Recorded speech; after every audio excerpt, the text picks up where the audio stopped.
E aí, olha eu aqui de novo, professor Fabiano Pereira, para corrigir mais algumas questões do nosso curso de Direito Administrativo.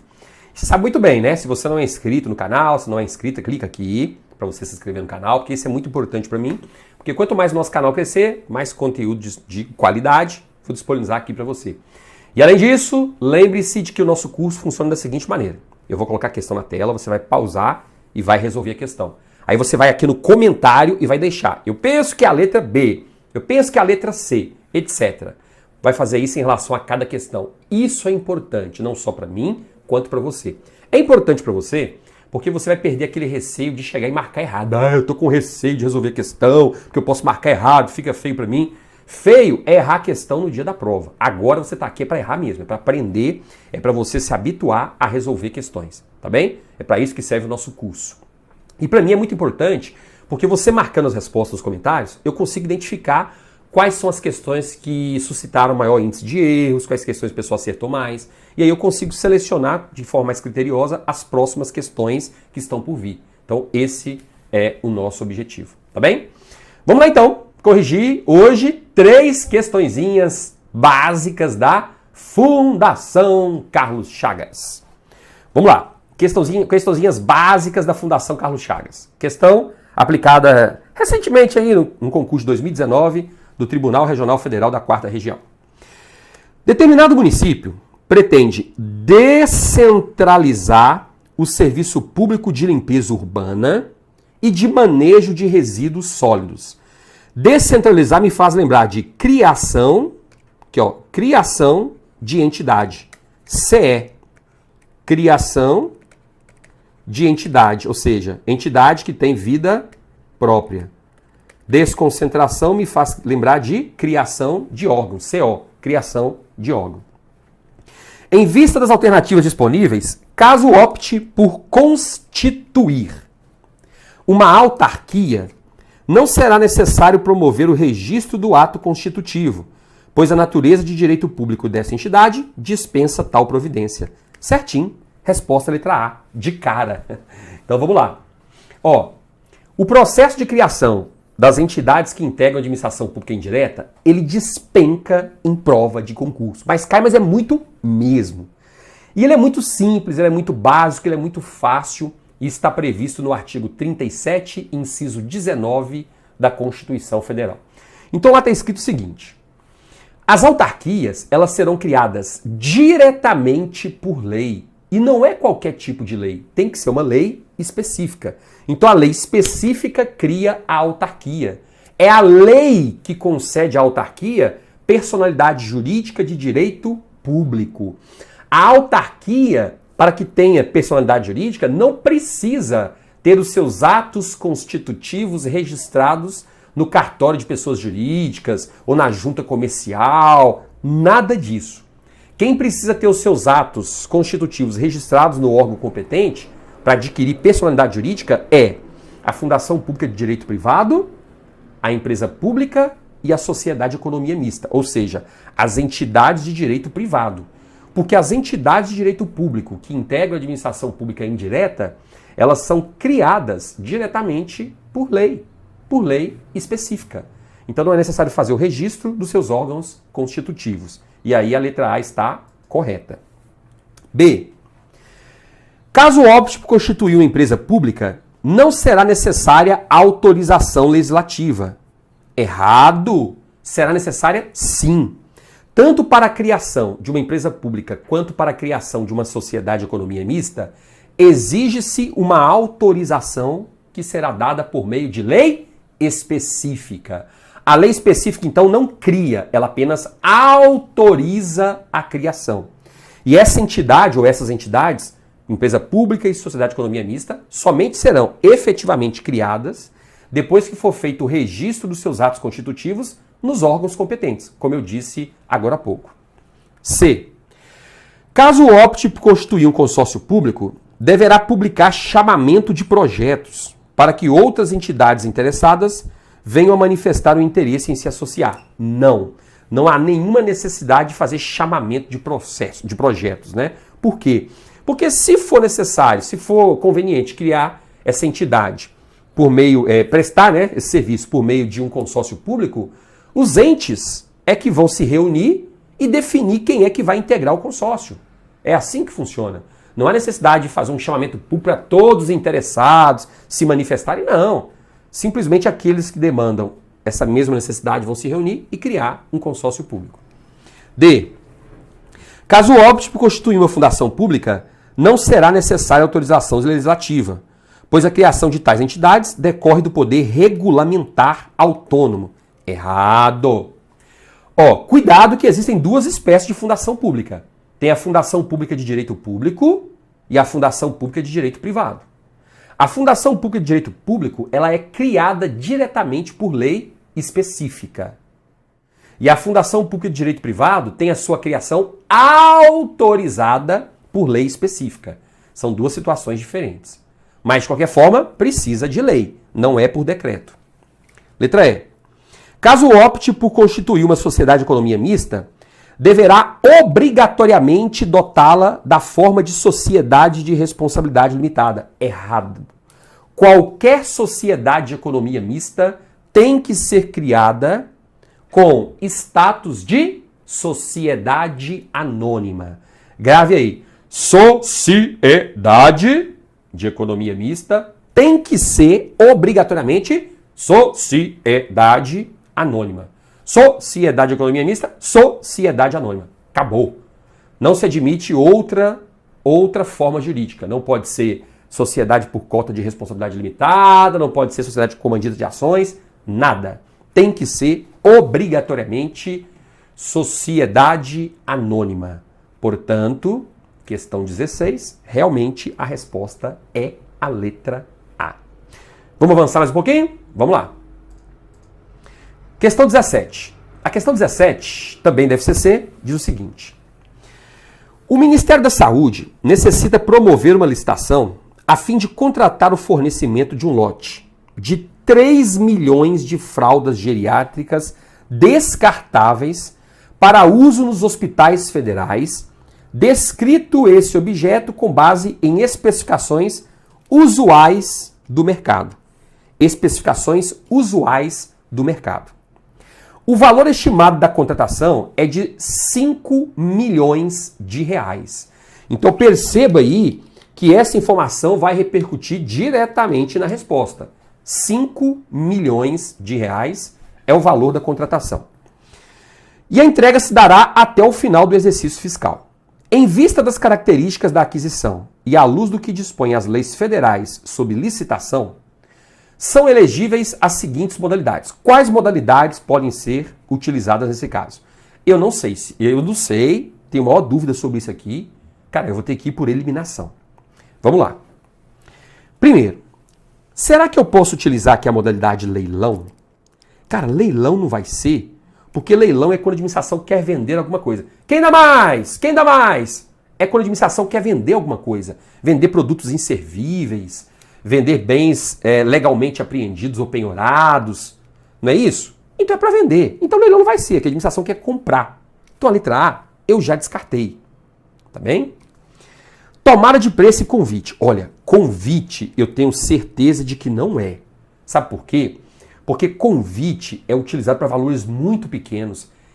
Infelizmente, eu não consegui memorizar, eu não fiz o curso de memorização, fórmula de memorização total do professor Fabiano, então eu não consigo memorizar esses cálculos, não consigo memorizar essa tabela. Mas eu sei que o negócio é o seguinte, o valor é bem pequenininho do pregão, sei lá, é 100 e poucos mil, uma coisa assim, né? Desculpa, do pregão, do convite. Então, convite, eu penso que não vai ser. Convite não vai ser, tá? Concurso, olha, concurso, cara, eu também acho que não vai ser. Porque concurso eu me lembro que eu memorizei bem aqui, que é para a escolha de trabalho técnico, científico, artístico. O enunciado não fala sobre nada disso. Então, eu vou descartar a modalidade concurso. Então, descarto a letra E. Tá bem? Até então, eu já descartei por eliminação 3 alternativas. Estou em dúvida na C e a D. Agora, eu tenho que colocar em prática aqui o seguinte. Rapaz, eu teria que saber aqui para responder essa questão aqueles valores que estão previstos lá na Lei 8.666. porque isso agora ia me ajudar demais. Ia me ajudar demais mesmo. Então, vamos lá dar uma olhadinha nesses valores? Vamos. Olha só. Esses valores estão previstos aqui, ó, no artigo 23, tá? Lembrando que aqui o artigo 23 fala dos valores originais. Então, para os valores originais, convite é até R$150 mil, não é isso? Convite é até R$150 mil, quando se trata de obra e serviço de engenharia. Tomada de preço até 1.500.000, concorrência acima de 1.500.000, tá?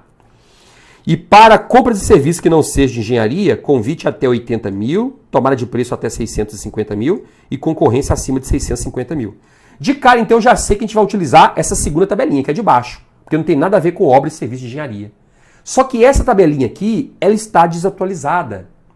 Quando o enunciado não cita nem a Lei 8.666 e também não cita o decreto, tá certo? Eu vou levar em consideração os valores do decreto. Porque se aqui tivesse escrito no artigo 17, conforme a Lei 8.666, aí tudo bem. Está me cobrando o que está escrito na lei. Mas não é esse o caso. Aqui não fez referência nem à lei nem ao decreto. Então eu levo em consideração os valores do decreto. E aí quando eu falo em valores previstos no decreto, a situação já é um pouquinho diferente, porque os valores são diferentes, ó. Eu vou ter que clicar aqui para ter acesso aos valores, tá vendo? Então, para compras e serviços que não sejam de engenharia, até R$80 mil eu vou utilizar a modalidade convite, até R$650 mil eu vou utilizar... Opa, aqui não está atualizado, não, peraí. Cadê o valor? Não, estou viajando aqui nesse decreto aqui, não. Cliquei errado. Desculpe aí pela vergonha que eu passei. É esse aqui, ó. Vamos lá. Obras e serviços de engenharia. Na modalidade convite, até 330 mil. Modalidade tomada de preço, até 3.300.000. E modalidade concorrência, acima de 3.300.000. E para compra de serviços que não sejam de engenharia, como é o caso das fraldas, convite até 176 mil. Tomada de preço até 1.430.000 e concorrência acima de 1.430.000. Então, sabendo essa tabelinha de core salteado, eu já tenho condições de responder essa questão. Eu já tenho condições de chegar aqui e dizer o seguinte, ó, tomada de preço não vai ser. Por quê? Tomada de preço é para valores, conforme diz o próprio decreto, valores de até 1.430.000, tá vendo aqui, ó? É até 1.430.000. Então, tomada de preço não vai ser. Concorrência aí tudo bem, ó, que é acima de 1.430.000. Concorrência pode ser. Então, como não pode ser tomada de preço em relação ao valor, de cara só sobrou a letra C. É a modalidade de concorrência, porque o valor é acima de 1.430.000, e o pregão, porque o pregão é para aquisição de bens e serviços comuns. E compra de fralda, aquela fralda é um bem e serviço comum. Um bem que é possível definir conforme as especificações usuais do mercado. Então aqui, ó, foi a dica que a banca te deu, especificações usuais do mercado, se referindo ao pregão. E lembre-se, o pregão não tem limite de valor. Por isso é que a resposta efetivamente seria a letra C. Agora, uma dica importante. Você tem que memorizar essa tabela de valores, tá? E se você tem dificuldade para memorizar informações, seja lei seca, seja números, seja datas, seja prazos, seja conteúdo complexo, seja jurisprudência, se você chega na hora da prova e não se lembra do conteúdo, faça o seguinte, entre em contato comigo lá no Instagram, @professorfp, lá no Instagram, porque eu vou te dar uma sugestão que vai te ajudar demais. Entre em contato comigo no Instagram, tá? Me manda um direct que eu vou te ajudar nisso. Então aqui a resposta efetivamente foi a letra C de casa. Mas vamos lá. Questão 18. Acerca do regime jurídico aplicável aos cargos públicos, a Constituição Federal e a Lei 8.112/90 dispõem que, letra A, apenas nos cargos públicos reservados aos brasileiros natos pode ser recusada a investidura aos estrangeiros. Errado. Por que está errado? Pelo seguinte, a Constituição diz que no Brasil, estrangeiros só poderão ocupar cargos públicos na forma da lei. A lei é que vai dizer quando é que os estrangeiros podem ou não ocupar cargos públicos no Brasil. Acabou, é a lei que vai dizer.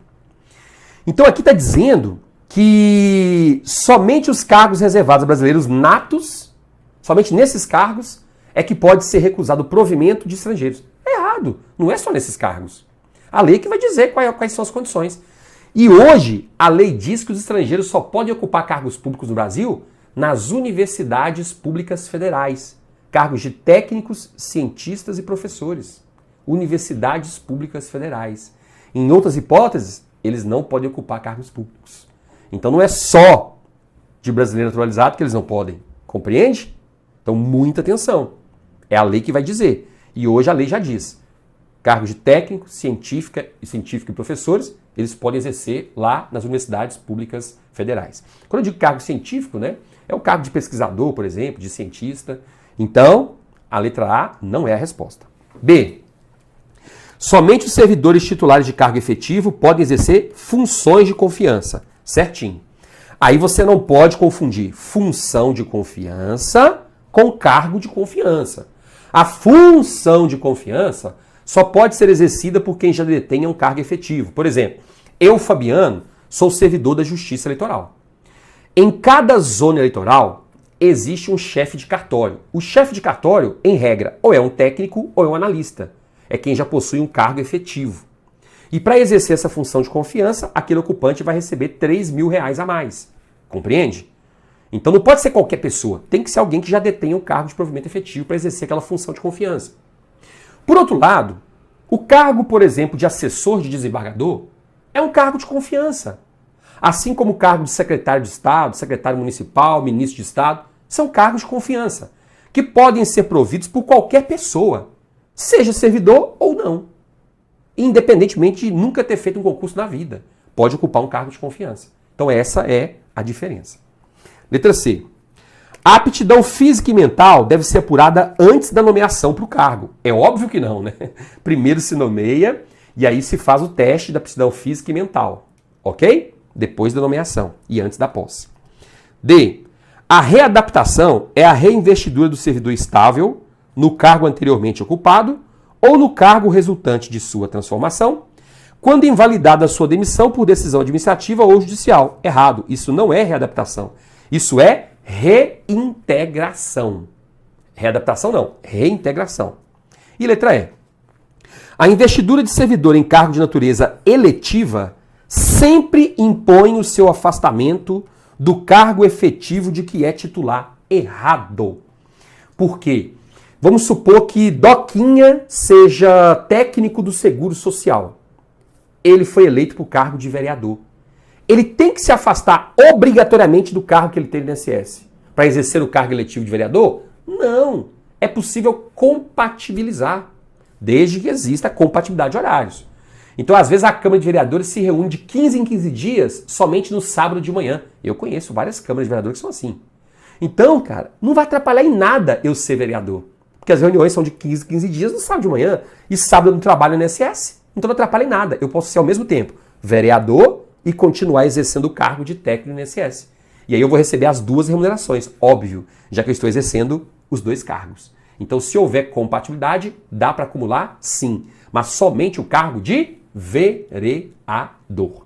Então, a resposta aqui é a letra B de bola. Fechou? Questõezinhas bacanas, né?